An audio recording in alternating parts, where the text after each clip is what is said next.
الحمد للہ رب العالمین والعاقبۃ للمتقین والصلاة والسلام علی رسولہ الکریم اما بعد فاعوذ باللہ من الشیطان الرجیم بسم اللہ الرحمن الرحیم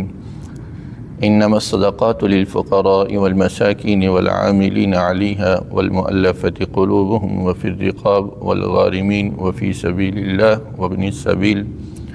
صدق اللہ العظیم۔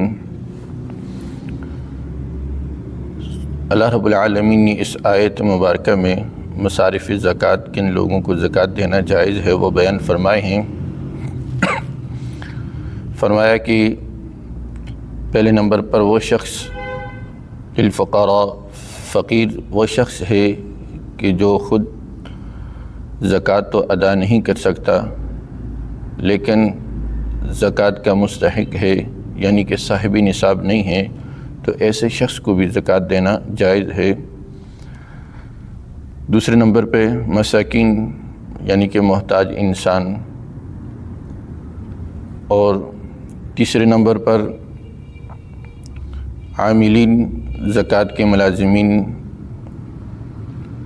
والمؤلفۃ قلوب، اور چوتھے نمبر پر وہ لوگ جو نئے اسلام قبول کیا ہو، یا وہ لوگ جو غربت کی وجہ سے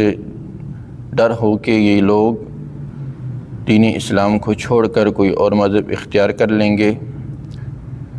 جس طرح کہ آج کل کافی مشینری ایسی پھر رہی ہے کہ جو لوگوں کو دین اسلام سے ہٹا کر دوسرے مذاہب کے اندر لے جاتے ہیں، ایسے لوگوں کو بھی زکوٰۃ کے پیسے دینا جائز ہے تاکہ اسلام کے اندر ان کا دل لگا رہے۔ اور وفی الرقاب، اور غلاموں کو آزاد کروانا، ان پر بھی زکوٰۃ کا پیسہ خرچ کیا جا سکتا ہے۔ اس دور میں یہ لوگ تو موجود نہیں ہیں۔ اور والغارمین، قرضدار سے مراد وہ لوگ ہیں کہ جنہوں نے اپنی ضرورت کے لیے قرضہ لیا ہے،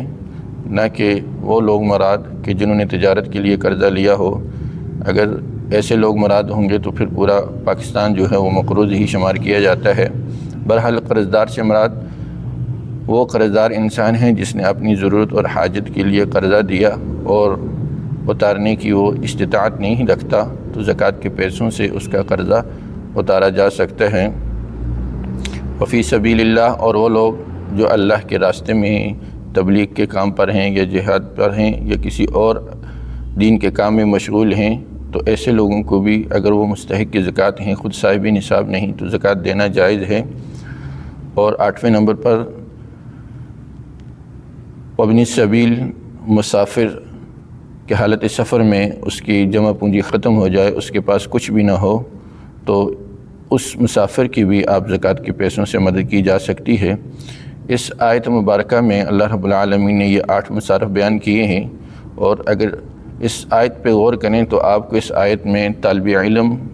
یتیم اور بیوہ نہیں ملیں گے، لیکن اگر یہ 3 لوگ مستحق کی زکوٰۃ ہیں تو ان تینوں لوگوں کو بھی زکوٰۃ دینا جائز ہے، اس لیے کہ یہ 3 لوگ انہی میں سے کسی ایک کی کیٹاگری کے اندر شامل ہوں گے، تو ان کو زکوٰۃ کا پیسہ دینا جائز ہے۔ اور جس طرح کہ پہلے میں بیان کر چکا ہوں کہ اپنے مستحق رشتہ داروں کو زکوٰۃ دینا، اس پر ڈبل اجر ملتا ہے، ایک زکوٰۃ کی ادائیگی کا اور دوسرا صلہ رحمی کا۔ کوشش کریں سب سے پہلے اپنے رشتہ داروں کو زکوٰۃ دیں، اور اس کے بعد جو آپ کے نظر میں غریب، محتاج، فقیر ہے تو اسے بھی زکوٰۃ کے پیسے آپ دے سکتے ہیں۔ اللہ رب العالمین کی ذات ہمیں عمل